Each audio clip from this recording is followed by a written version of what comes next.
Así inicia Es Noticia, noticia en profundidad. Un placer acompañarles. Soy Tatiana Pérez, estoy con ustedes como siempre, lunes a viernes, en nuestra sede central en Caracas, en Venezuela. 3 temas son noticia, los vemos primero a través de titulares. Desplegamos el primero de ellos, Es Noticia Venezuela. ¿Cuáles son, de dónde provienen los obstáculos para que la oposición no firmara el acuerdo por la convivencia y la paz en República Dominicana? Desde el gobierno, la postura sigue siendo la misma, el diálogo es el camino, tenemos información, tenemos el análisis. Segundo tema que es noticia en titulares, Colombia. El político que sistemáticamente se opone a la paz y a la reconciliación será de nuevo investigado por orden de un tribunal. Les hablamos del expresidente Álvaro Uribe, quien deberá dar explicaciones sobre las masacres paramilitares del Aro y la Granja, siendo gobernador de Antioquia. Tenemos el análisis. Y tercer tema que es noticia, Ecuador. Se evidencian tensiones entre el gobierno y la Organización de Estados Americanos, la OEA. Hay 2 hechos concretos, tienen que ver con la consulta popular del pasado domingo. ¿Qué hay detrás de esto? Lo analizamos. En Noticia casi comienza. Bienvenidos, bienvenidas.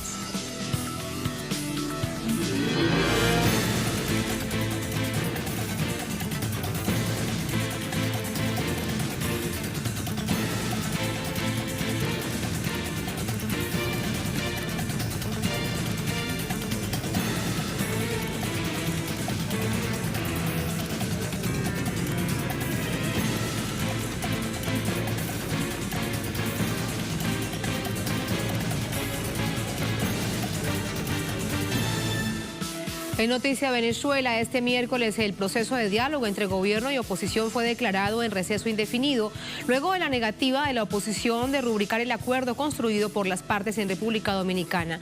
El presidente de Venezuela, Nicolás Maduro, firmó el documento desde Caracas como un gesto de apertura democrática. Aseguró que lo cumplirá en todas sus partes. Tenemos detalles. A pesar de que todas las condiciones para la firma de un acuerdo definitivo se cumplieron, este miércoles la oposición mantuvo su postura de la víspera. No firmó. El presidente Nicolás Maduro respondió anunciando que cumplirá con el acuerdo en todas sus partes.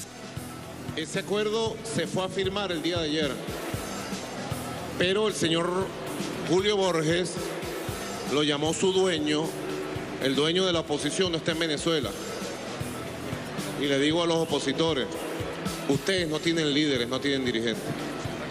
Y es lamentable porque Venezuela necesita que todos los sectores tengan líderes, voceros, creíbles. Más temprano, desde República Dominicana, el presidente Danilo Medina explicó los sucesos. Para el gobierno de Venezuela, la visita aquí, la reunión de ayer, era con el propósito de firmar un acuerdo definitivo. Y vinieron a firmar ese acuerdo. La oposición no entendió que estaba obligada a firmar ese acuerdo en el día de ayer y pidió tiempo para ver el documento que se había trabajado con las partes. Hoy la oposición nos ha entregado un documento nuevo, pero en consulta con el gobierno de Venezuela, el presidente Nicolás Maduro dice que solamente firmará el documento de ayer, el documento que se había trabajado por las partes. Nosotros se lo enviaremos de todas maneras, el documento que nos ha entregado la oposición, pero no con la esperanza de que lo van a responder. De tal manera que el diálogo entra aquí en una especie de receso indefinido. La noche anterior, el canciller chileno Heraldo Muñoz contribuyó al boicot contra el diálogo, tergiversando el contexto desde su cuenta Twitter. Por ese medio expresó: en contacto permanente con República Dominicana, enormes presiones para que la oposición venezolana firme papel que no contempla garantías para elecciones presidenciales. Presidente Maduro en campaña, partidos opositores no validados, candidatos inhabilitados, ¿algún partido chileno aceptaría eso? El canciller venezolano rechazó el tuit injerencista e hizo énfasis en que el mensaje es parte de la campaña contra el acuerdo. Entre tanto, el jefe de la delegación del gobierno venezolano, Jorge Rodríguez, sugirió que una llamada telefónica desde Bogotá fue responsable del cambio de opinión de la oposición. Hoy, en un acto bochornoso, una llamada telefónica proveniente de Bogotá, específicamente dirigida al señor jefe de la misión de la derecha venezolana, Julio Borges, quizás no es necesario, acuciosos periodistas como son ustedes, que Recordemos que en este momento se encuentra en Bogotá el secretario de Estado de los Estados Unidos de Norteamérica, que se ha venido regando por todos los países del cartel de Lima para anunciar acciones groseras, unilaterales, injerencistas en contra de Venezuela. El canciller de Bolivia, quien estuvo presente como acompañante durante todo el proceso de negociaciones, opinó en la misma línea. Para Bolivia, el único camino es el diálogo. Pase lo que pase de acá, vamos a volver, porque el diálogo es importante. Además, no nos estamos yendo sin nada. Hemos logrado un consenso de más del 95% del documento. Eso lo hemos firmado, todos lo hemos firmado, tanto la oposición como el gobierno venezolano, más los países garantes a la cabeza del presidente de la República Dominicana y el canciller y el presidente Zapatero. Por lo tanto, nos estamos yendo con la labor cumplida. No estamos cerrando nada porque todos tienen la predisposición del diálogo, por lo tanto, con esa promesa nosotros desde Bolivia estaremos atentos a cualquier convocatoria. Nosotros reiteramos de que este espacio de diálogo ha sido abierto por hermanos latinoamericanos, por un país hermano, República Dominicana. ¿Sí cree que hubo presión? Hubo presión. El expresidente del gobierno español y acompañante en el proceso de diálogo de Venezuela, José Luis Rodríguez Zapatero, reflexionó sobre la gravedad de la decisión opositora y sus posibles consecuencias. ¿Cuál es la alternativa a un acuerdo? ¿Cuál es la alternativa? Cuando uno reflexiona, aunque solo sea 15 segundos, se da cuenta que la alternativa a un acuerdo es una alternativa extraordinariamente negativa. Por supuesto para el pueblo de Venezuela, pero pienso que también para el conjunto de Latinoamérica. No hace falta, poner encima de la mesa las hipótesis, pero todos las sentimos y las anticipamos. Y por tanto,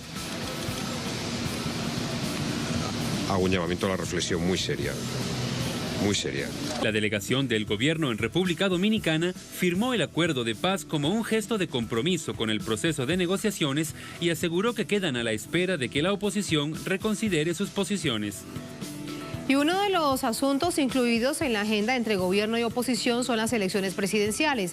Precisamente esta noche la presidenta del Consejo Nacional Electoral, Tibisay Lucena, anunció que se realizarán el próximo 22 de abril. Aquí está, como lo dijo, parte de la publicación que da cuenta de cómo será el proceso. Como bien saben, el Consejo Nacional Electoral ha estado en sesión permanente desde el día lunes, analizando las fechas y trabajando en diferentes escenarios y cronogramas. Y en el día de hoy nos hemos ya decidido y se convoca las elecciones presidenciales para el 22 de abril del 2018. Además de esto, entregó de manera detallada qué pasa a partir de este momento hasta el día de las elecciones presidenciales. Todo esto lo analizamos con la ayuda de Jesús David Rojas, vicepresidente de Ciencias Jurídicas de Trisol, profesor universitario, experto en derechos humanos. Hola, profesor, buenas noches. Buenas noches. Bienvenido. Liliana. Gracias por acompañarnos. Siempre es un placer. Muchas gracias. El nombre del acuerdo que esperaba firmarse la jornada anterior en República Dominicana decía por la paz y por la convivencia democrática en Venezuela. Con respecto a la oposición, ¿cómo entender desde ese mismo titular la postura que toman hacia Venezuela? Bueno, lo primero que hay que reflexionar respecto al título del tratado que se iba a hacer es que pareciera que un sector de la sociedad no quiere la paz ni quiere la convivencia. Y está siendo manejado por sectores externos que olvidan que Venezuela ha tenido en los conflictos limítrofes siempre un punto de unión. Y recordemos que el señor Tillerson era el presidente de la ExxonMobil que explota petróleo en la Guayana Esequiba. Pareciera que el señor Tillerson, más que secretario de Estado, sigue siendo el presidente de Exxon y vela más por los intereses de Exxon que de los Estados Unidos. Y yo creo que en los Estados Unidos eso es un delito. Habría que ver los organismos internos de los Estados Unidos y el pueblo mismo exigir cuenta al señor Tillerson cómo arriesga la paz de la hemisférica por una situación de un beneficio particular para una empresa de la cual era el empleado hasta que asumió la Secretaría de Estado. Claro, eso es un punto también para analizar. ¿Qué está y quiénes están detrás? el vocero por parte del gobierno, la noche anterior lo dijo en República Dominicana. Hubo una llamada al señor Julio Borges, el representante de la delegación por parte de la oposición, que llegó desde Bogotá. Pero ¿qué es tanto lo que se les dice, lo que se les indica para que se sobreponga a la convivencia, a la paz y a la democracia de un país? Hay una situación en Colombia donde el presidente Santos tiene un tiempo, después de haber firmado los acuerdos de paz, que más actúa como vocero de una clase oligarca que como el representante de la nación colombiana. Es increíble que ayer él haya dicho que pedía a los Estados Unidos que restableciera la democracia en Venezuela. Él estaba pidiendo veladamente una invasión a Venezuela, porque lo está diciendo un presidente en ejercicio. No lo está diciendo Álvaro Uribe desde el Senado colombiano, lo está diciendo el presidente en ejercicio. Adicionalmente, ayer nos llegaron informaciones de que ejecutaron a unos niños venezolanos en Cúcuta por un problema en una cancha deportiva y los mataron en frente de sus padres como amedrantamiento hacia los padres. La nación venezolana es todo el pueblo venezolano, esté dentro de las fronteras o esté fuera. El señor Santos está jugando un juego muy peligroso y lastimosamente va a involucrar a la nación colombiana por la defensa de unos intereses clasistas que nunca han incluido a eso. El gobierno colombiano, además, en su trayectoria firmó acuerdos de paz con el M-19 y permitió que mataran a sus líderes, firmó acuerdos de paz recientemente y están ejecutando los líderes con los cuales pareciera que los acuerdos en Colombia o para esa clase no tienen ningún valor. Lo que es algo para obtener un premio Nobel, es algo para tomarse una foto, pero después no lo respeto. Y pareciera que esa es la política que le indican a Julio Borges. Y Julio Borges, como jefe de la delegación, arriesgó mucho en esas negociaciones, hay que reconocerlo. Pero por estar en esa ambigüedad no logró que su partido se legitimara con la población. Quiere decir que perdió apoyo de la población, que era un partido importante en la oposición. En política, decía Rómulo Betancourt que las ambigüedades se pagan. Usted tiene que tomar una posición y hay momentos de inflexión y hay momentos de reflexión. Yo creo que el señor Julio Borges y su partido deben estar haciendo ahorita reflexiones sobre lo que están jugando. Una cosa es perder una elección y otra cuestión es perder la situación política en que está.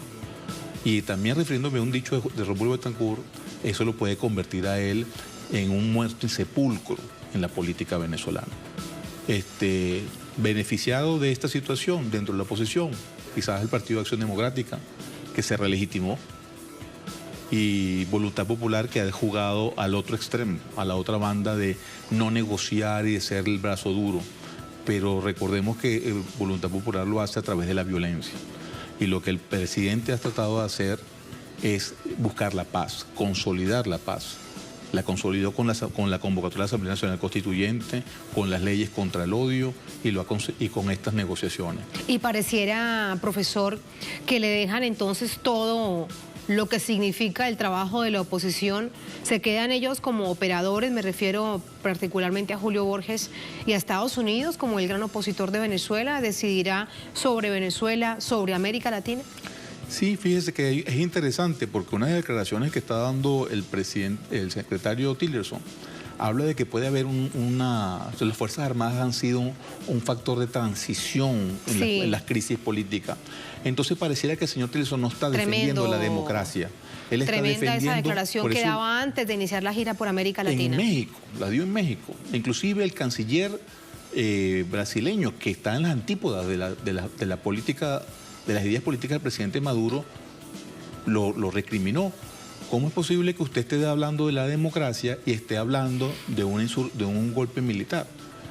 Entonces quiere decir que ellos no están buscando la democracia del pueblo venezolano. Ellos no están ganados a esa situación. Ellos quieren es o una invasión o un golpe de Estado que les venda el país como hicieron en Brasil. Ahora venden Petrobras. Es un ejemplo de el camino que ellos quieren que todos los países anden. Y pareciera que lo que dijo el presidente Kuczynski cuando decía que todos andaban como perros falderos, ahora el señor Kuczynski va a convocar una cumbre de las Américas y en esa cumbre de las Américas habla de corrupción. y él dio un indulto humanitario por crímenes de lesa humanidad para salvar eso, pero le van a proponer un nuevo impeachment. Y independientemente de eso, al no aclarar su situación, lo hace como una persona que está entregando las riquezas de todos los peruanos al gobierno norteamericano. Y en ese recorrido que usted hace, profesor, falta Chile, porque fue absolutamente clara la postura del gobierno chileno a través del canciller. No estaba en República Dominicana. El tuit que se emite la víspera que lo presentábamos lo hace desde Chile, pero alguien tenía que estarle diciendo lo que pasaba al interior de la sala. Sí, pero además Chile... Y además, ¿cuál es la intención? ¿Era eso lo que realmente estaba buscando? Chile hay que hacer una discusión, porque estas negociaciones tienen tiempo, y no es lo mismo el gobierno del presidente Bachelet que este gobierno del presidente Piñera. Están entrando en una situación de la derecha está tomando su auge, son pinochetistas, por lo tanto ellos están reñidos con una democracia popular, ellos lo que quieren es una democracia de élites. Y como aquí las élites no están dirigiendo el país, ellos quieren su pedazo de la torta. Venezuela está en una situación ahorita muy delicada porque está rodeada de ladrones que se quieren robar la riqueza venezolana y se utiliza cualquier argumento para eso. Hoy leí a alguien que estaban diciendo que la presencia de connotados exjuristas españoles en Venezuela se debe a que se piensa que se va a librar una orden de captura internacional contra el presidente Maduro en el tribunal, la Corte Penal Internacional, y que eso justificaría que los Estados Unidos intervinieran cuando los Estados Unidos ni siquiera es parte del Estatuto de Roma. Están jugando en todos los organismos internacionales donde intentan obtener ventajas contra Venezuela o excusas para invadir a Venezuela, han salido con las tablas en la cabeza.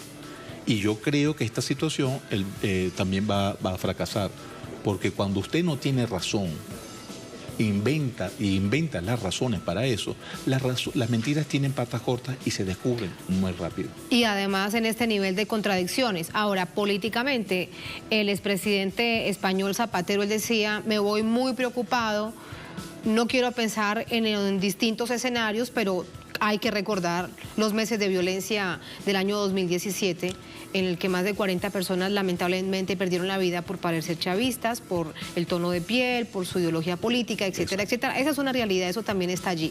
¿Cómo no volver a ese escenario ante la complejidad que está atravesando el país? Porque evidentemente había expectativa en la firma de este acuerdo en República Dominicana. Bueno, lo primero es que también los negociadores en particular tendrán una responsabilidad histórica que asumir si se desata nuevamente la violencia. Y yo creo que además la oposición ha mostrado al mundo la falta de palabra que tenga, que se llegue a un acuerdo con altísimos representantes, cancilleres, presidentes, expresidentes involucrados en las negociaciones, testigos de las negociaciones. Es increíble las palabras que ha dicho el presidente de la República Dominicana, que fue anfitrión, donde se había llegado a un consenso y tenían que ir a firmar el lunes y se les dio hasta el martes y deciden no firmar por esa llamada. Se sintió además muy sorprendido el presidente Danilo Medina cuando la oposición dice que tiene otro documento que nadie conoce. Que nadie conoce y que nadie ha negociado. O sea, entonces, ¿qué estaba haciendo usted? Ganando tiempo discutiendo unas cosas que al final usted no le iba a poner. ¿Por qué no las planteó al inicio? Había una agenda de discusión. Los procesos de negociaciones no son cuestiones que a mí se me ocurren en última hora. Son cuestiones que se hace primero una agenda, esas agendas tienen cada uno un punto, te van allanando los puntos hasta llegar a consensos. Eso demuestra tanto de los negociadores como del equipo asesor de esos negociadores, una gran improvisación, una muy mala preparación a nivel internacional y deja... Si esos son los diplomáticos que ellos quieren que nos representen ante el mundo, yo creo que tenemos que hacer algo para que esas personas no lleguen. Para despedirlo, profesor, elecciones presidenciales el próximo 22 de abril, un punto que también estaba en la mesa de negociación. De hecho, durante esta jornada el presidente Danilo Medina dio la fecha, ahora lo ratifica como debe ser la máxima autoridad electoral de este país. Habrá elecciones en Venezuela, ¿sí? Este es el escenario que viene ahora. Bueno, pero es que eso es algo extraño de Tillerson. Dijo que si el presidente se lanzaba y perdía, él tenía que irse. Pero es que eso siempre ha estado planteado así. Aquí cada vez que las partes concurren a una elección, el que gana espera que el otro reconozca la victoria y sigue el ejercicio del poder. Y para no dejar un mensaje de desesperanza, yo le quiero recordar a los venezolanos las tensiones que se han vivido entre las dos Coreas, a puntos de una guerra nuclear, o asusado también por los Estados Unidos, y Corea ahora, el señor Tillerson acaba de decir que no va a permitir que Corea del Norte se apropie de las Olimpiadas de Corea del Sur, cuando ellos están en un ánimo de concordia porque saben lo que significa eso para eso. Se acaba de crear un partido binacional de Corea del Sur y Corea del Norte. A pesar de las tensiones, solamente los que somos parte del problema y los que sentimos el problema somos los que podemos llegar a acuerdos. Y nosotros tenemos una responsabilidad para con nosotros mismos y para con nuestras generaciones. Muy fácil las personas que agarran un avión y se van y esperan que ver los resultados, como ha pasado en distintos países, y es distinto a los que nos quedamos aquí luchando para preservar la paz y para preservar el desarrollo de las futuras generaciones. Con esa reflexión lo despido, profesor. Gracias. Muy buenas noches. Muchas gracias. Regreso con ustedes a la mesa para compartir más información a través de nuestra multiplataforma, y tiene todo que ver con lo dicho durante esta jornada, ya al caer la tarde en Venezuela, por el presidente de esta nación. Nicolás Maduro avala acuerdo y llama a continuar el diálogo. Creo en el diálogo y en la paz, lo ha reiterado este miércoles el presidente Maduro tras avalar el acuerdo definitivo resultado de la mesa de diálogo en República Dominicana, pero que no fue firmado por la oposición. Durante el lanzamiento del movimiento Somos Venezuela, el presidente explicó que firmaría el documento para avalar con mi firma este acuerdo y lo voy a cumplir en todas sus partes. Ahí está el momento preciso, tenemos la fotografía en que lo firma y hay un tuit también subido en nuestra página de prensa presidencial. Cumpliré el acuerdo llevado a cabo en República Dominicana, lo firmaré, lo haré cumplir en todas sus partes. Como siempre, se darán las garantías electorales a todos los candidatos. Ojalá la oposición cumpla su palabra. El llamado a diálogo sigue abierto, destacó @Nicolás Maduro. Información que ustedes encuentran de manera detallada aquí en nuestra multiplataforma. Bien, así nos vamos a la primera pausa en esta emisión de Noticia. Al volver, Noticia Colombia. El político que sistemáticamente se opone a la paz, a la reconciliación, será de nuevo investigado por orden de un tribunal. Les hablamos, se trata del expresidente Álvaro Uribe, quien deberá dar explicaciones sobre las masacres paramilitares del Aro y La Granja, siendo gobernador de Antioquia. Tenemos información, tenemos el análisis al volver en el Noticia.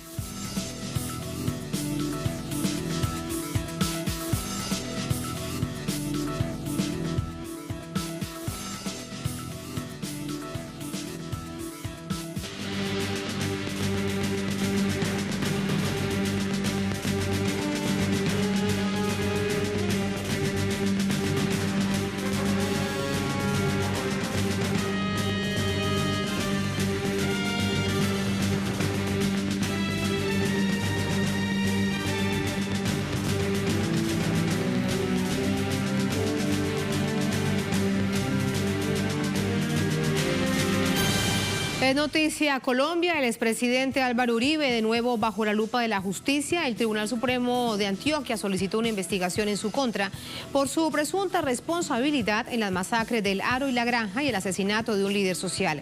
Hechos que dejaron como consecuencia 19 campesinos muertos y miles de desplazados en esta región del nororiente de Colombia. Tenemos detalles. Tras un fallo emitido por el Tribunal Superior de Medellín, la Sala Penal del Tribunal Superior de Antioquia compulsó copias ante la Fiscalía General para que se investigue la presunta participación y conocimiento del expresidente Álvaro Uribe Vélez en las masacres de El Aro y La Granja y el asesinato del defensor de derechos humanos Jesús María Valle ocurridas en los 90s. La sala argumentó que existen elementos suficientes que comprometen a Uribe, quien en ese entonces era gobernador de Antioquia. La decisión se da luego que el tribunal ratificara una condena de 30 años de prisión contra los hermanos Jaime Alberto y Francisco Antonio Angulo Osorio, responsables materiales de las dos masacres y del posterior asesinato del líder social. De acuerdo con la investigación, los Angulo Osorio se reunían con paramilitares en la finca La Carolina, propiedad de la familia Uribe. Tras conocerse la decisión, Uribe reaccionó. A través de un comunicado, el exmandatario aseguró que no existen pruebas que lo comprometan y que se trata de implementar toda clase de persecuciones en su contra antes de las elecciones. La masacre de La Granja ocurrió en el municipio de Ituango en 1996. Alrededor de 30 integrantes de las autodefensas campesinas de Córdoba y Urabá asesinaron a 5 pobladores y torturaron a otros más frente a vecinos y familiares bajo el supuesto argumento de que entre ellos habían integrantes de grupos guerrilleros. Un año después ocurrió la masacre de El Aro. 200 paramilitares torturaron y asesinaron a un grupo de pobladores, lo que derivó en el desplazamiento de al menos 1.400 personas. En 2006, la Corte Interamericana de Derechos Humanos condenó al Estado colombiano por su omisión y la participación directa de miembros de la fuerza pública en las masacres. El expresidente Uribe lleva la bandera del no sobre los acuerdos que signifiquen la paz del país. El Partido Centro Democrático lideró la campaña que rechazó en un plebiscito el primer acuerdo entre el gobierno y las FARC. Posteriormente entorpeció los debates en el Congreso para la creación de 16 nuevas circunscripciones especiales de paz que darían liderazgo a colombianos de zonas en conflicto. Así entramos de inmediato con el análisis vía telefónica. Nos acompaña Jairo Ramírez, defensor de derechos humanos en Colombia, exdirector del Comité Permanente de los Derechos Humanos a nivel nacional. Nos acompaña desde Bogotá. Jairo, buenas noches. Buenas noches, Tatiana, para la mesa de trabajo y para todos los televidentes. Jairo, esta medida que toma el tribunal en Antioquia no es nueva. Recordemos que hace un par de años se abrió otra investigación también solicitada por un tribunal, pero se archivó. ¿Cómo garantizar que ahora proceda? Pues la justicia colombiana tiene un reto muy grande porque, pues como tú dices, ya ha habido varios intentos para hacer las investigaciones sobre los vínculos del expresidente Uribe, hoy senador, en varios crímenes de lesa humanidad, ¿no? No solamente el asesinato de Jesús María Valle, sino también la masacre de El Aro. Pero también recordemos que siendo presidente, el senador Uribe fue protagonista de primer orden en lo que se conoció como los falsos positivos, más de 3.600 jóvenes que fueron asesinados a sangre fría y luego presentados como guerrilleros dados de baja en combate. Es decir, hay una sucesión de hechos que involucran al presidente Uribe, pero que paradójicamente la justicia no ha tenido, digamos, el carácter, no ha tenido la decisión de enfrentar estas investigaciones por miedo, porque la justicia está atrapada en manos de la extrema derecha, porque es una justicia solamente, como decimos acá, para los de Ruana. Jairo, ¿es así el poder político en las distintas esferas de los poderes públicos del expresidente Uribe? Sí, es una justicia que está en manos de las élites y que pues ellos la manejan, digamos, a su medida y que por tanto no es una justicia que produzca resultados para poder sancionar como se debe estos crímenes que han sido cometidos y sobre los cuales hay infinidad de pruebas, entre ellas aportadas por los paramilitares que pasaron por el sistema de justicia y paz, y allí hay toda una serie de evidencias, pero que están ahí, están engavetadas, insisto, por la infuncionalidad de la misma justicia, por su carácter impune, pero también muchas veces porque los jueces y los magistrados le tienen temor a este personaje. Precisamente, usted habla de pruebas, quiero preguntarle de ellas. ¿Hay evidencias, hay testigos? Una, por ejemplo, con respecto a la masacre del Aro, hay testigos que dan cuenta que había un helicóptero de la gobernación de Antioquia, el gobernador era Álvaro Uribe, justo al momento de la masacre. Una zona además muy cerca de cascos urbanos donde había fuerzas militares. Otra prueba. ¿cuáles cree usted que son las de mayores peso para que el tribunal tome la decisión en Antioquia, en esta misma región, de abrir de nuevo la investigación? Las pruebas están. De hecho, si tú observas en la información del día de ayer, el Tribunal Superior de Antioquia lo que hace es transferir esas pruebas. El mismo tribunal en su alegato dice que las pruebas no solamente son suficientes, sino que son pruebas contundentes que vinculan al expresidente Uribe con estos crímenes, y esas pruebas tienen que ver con testigos, algunos que entre otras cosas ya fueron asesinados, algunos alcanzaron a dar sus testimonios, pero hay otros que son los propios paramilitares que actuaron en esas escenas del crimen y que dan fe de que que actuaron de común acuerdo con fuerzas armadas del Estado, recogiendo órdenes del entonces gobernador Uribe.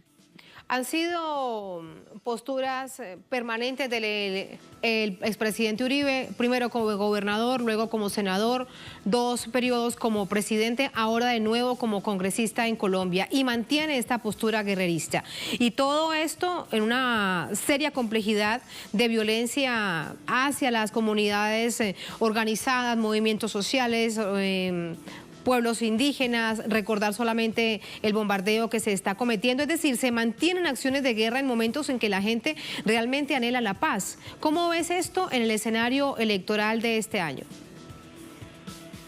Pues lo estamos viendo por estos días, cuando el nuevo partido, que es resultado del proceso de paz entre el gobierno y las FARC, está haciendo giras por todo el país en actos electorales, y han sido organizadas desde el Centro Democrático unas hordas de personas, entre otras cosas armadas. Hay ya fotos que están circulando en redes de cómo estos personajes llegan al sitio donde se hacen los actos electorales y agreden los eventos políticos que allí se están haciendo.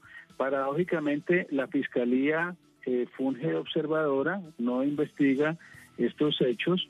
No son ciudadanos que van allí simplemente a protestar, sino son ciudadanos que llegan a agredir. En la tarde de hoy, en el sindicato del cemento en Jumbo, había un acto electoral, y llegaron estas mismas hordas que están instigadas por un personaje, un exmilitar, Erwin Hoyos, que ahora se hace pasar por periodista y que ya públicamente por redes ha hecho un llamado a agredir estas movilizaciones, estos eventos electorales del movimiento FARC.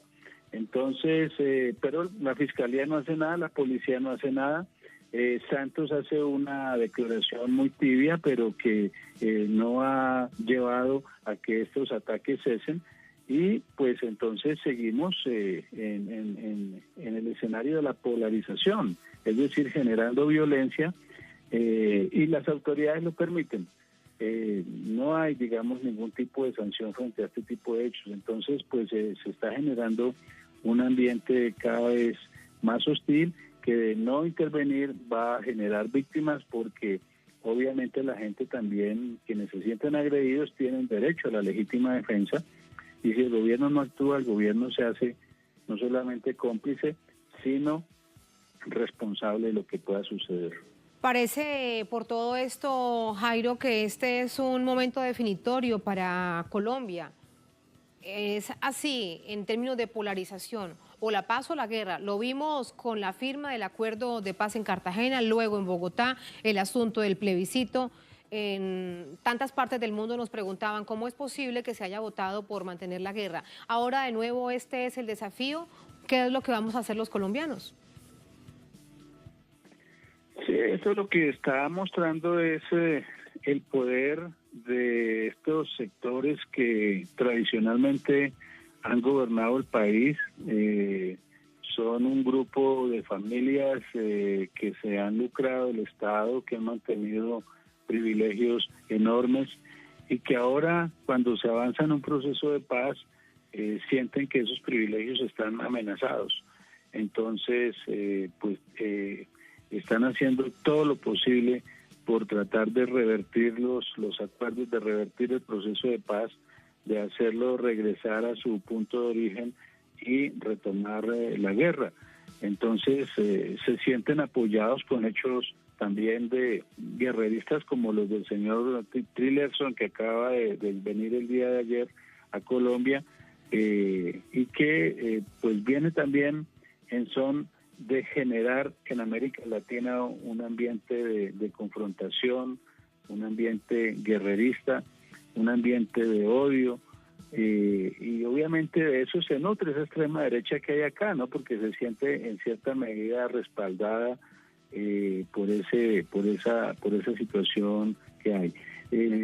Nosotros estamos en una idea de llamar a la población a movilizarse para no solamente defender el proceso de diálogo, sino para avanzar en la implementación, para generar un nuevo movimiento político y social de transformación en el país y pues por supuesto para tratar de aislar estos círculos derechistas que se resisten al cambio en Colombia. Porque como lo hemos escuchado en tantas y tantas oportunidades, el acuerdo de paz no fue entre un gobierno y una guerrilla. Es un acuerdo de paz para el pueblo colombiano. Jairo, gracias, buenas noches, te envío un abrazo. A ti un abrazo y un saludo para todos. Gracias. Muchas gracias. Las consecuencias de la guerra. Miren ustedes esto que tenemos en pantalla. Muere joven indígena herida tras bombardeo militar en Chocó. Quienes lo aupan, la extrema derecha, una figura de ellas, el expresidente Uribe. La joven de 16 años de edad que fue herida en el bombardeo de Fuerzas Armadas en Colombia contra un campamento del ELN en el departamento del Chocó. Falleció el martes tras permanecer hospitalizada, han informado las autoridades.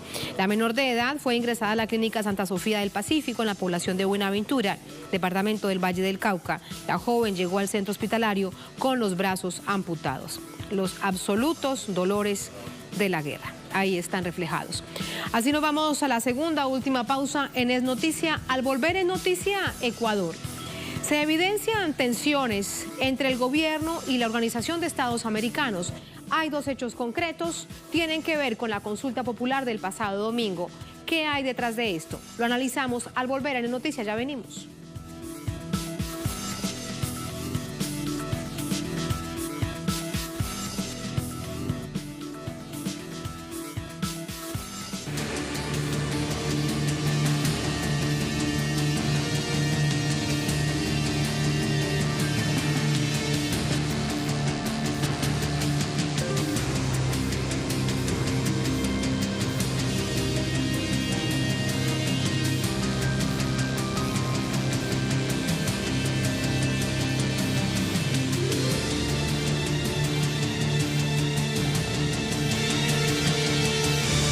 En Noticia de Ecuador hay tensión entre el gobierno de esta nación andina y la Organización de Estados Americanos. El Ejecutivo llamó este miércoles a consultas a su embajador ante la OEA tras la decisión de la Comisión Interamericana de Derechos Humanos, que es parte de la OEA, de solicitar medidas cautelares para miembros del Consejo de Participación Ciudadana y de Control Social. En forma paralela, el gobierno rechaza el informe de la misión de observación de la OEA con respecto a la consulta popular y referendo del pasado domingo. Vamos a revisar esos detalles.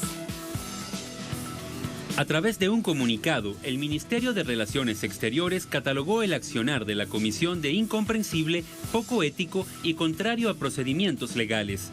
A este respecto, el presidente Lenín Moreno escribió en su cuenta en Twitter: he convocado a todas las funciones del Estado para expresar en unidad de país ante los organismos internacionales nuestra legítima posición en defensa de la voluntad soberana del pueblo ecuatoriano expresada en las urnas y la vigencia de las normas del derecho internacional.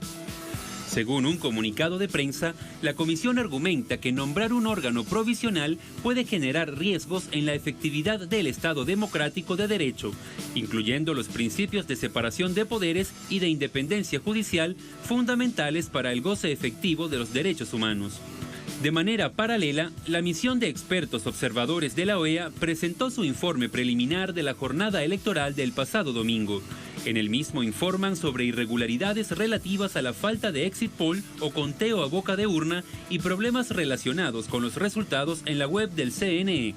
El informe de la OEA recogió también el cuestionamiento hecho por el expresidente Rafael Correa con respecto al carácter inconstitucional de la consulta, por no contar con el pronunciamiento de la Corte Constitucional. Sobre este punto, la Comisión de Observadores de la OEA recomendó que la Corte emita un pronunciamiento de fondo sobre la materia. Hay múltiples reacciones, de eso le preguntamos de inmediato a Cristian Sala, nuestro corresponsal permanente desde Quito, Ecuador. Cristian, buenas noches.